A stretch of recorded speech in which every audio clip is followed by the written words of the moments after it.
La Saxe-Anhalt a bien du mal à gommer les traces de plus de 40 années de communisme. Le chômage atteint les 20% et le Land a perdu 14% de sa population depuis 1989. Le tourisme notamment est vu par les autorités locales comme un moyen de développement et dans l'accord de coopération signé avec la région, le volet culturel est important.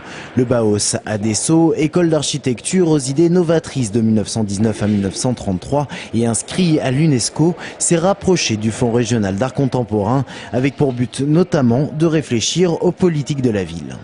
On s'aperçoit de très belles connivences, de très forts mouvements de création qui peuvent se comprendre et travailler ensemble. Donc je crois que l'histoire nous permettait de le faire, la réalité d'aujourd'hui nous permettait de le faire et ce que nous avons comme vision commune de l'avenir nous met véritablement dans une compréhension et dans une vraie solidarité. En fin d'année, les rencontres internationales d'architecture d'Orléans, Archilab, seront pilotées par le directeur du Bauhaus, signe justement des connivences entre les deux régions. Archilab, c'est un peu un moyen d'expression ou de position de l'architecture de nos deux pays dans l'histoire et dans le présent. Et tout ça va débuter à la fin de l'année. Autre volet, l'éducation et la mobilité internationale des lycéens en Saxe-Anhalt. Les partenariats se sont développés avec des lycées hôteliers ou techniques. Ici, les élèves Jacques Coeur à Bourges, mais aussi le lycée Bayet de Tours. Des échanges qui s'inscrivent dans le programme Trans-Europe Centre et dont les fonds peuvent couvrir jusqu'à 95% du coût d'un séjour.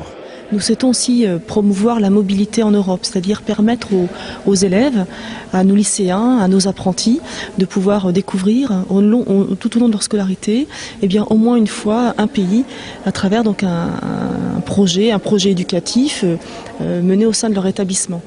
En 2007, pratiquement 6000 élèves ont profité de ce programme pour une enveloppe régionale d'environ 1 850 000 €.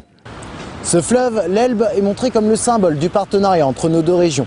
Tout comme la Loire à vélo, les autorités locales ont aménagé une 50aine de kilomètres de berges avec installations sportives et touristiques. Des coopérations comme celle-ci, la région Centre en a développé avec la Mauritanie, le Mali ou même le Laos. Ces vues se portent dorénavant sur le Brésil. Le budget consacré par l'instance régionale, 1 200 000 €.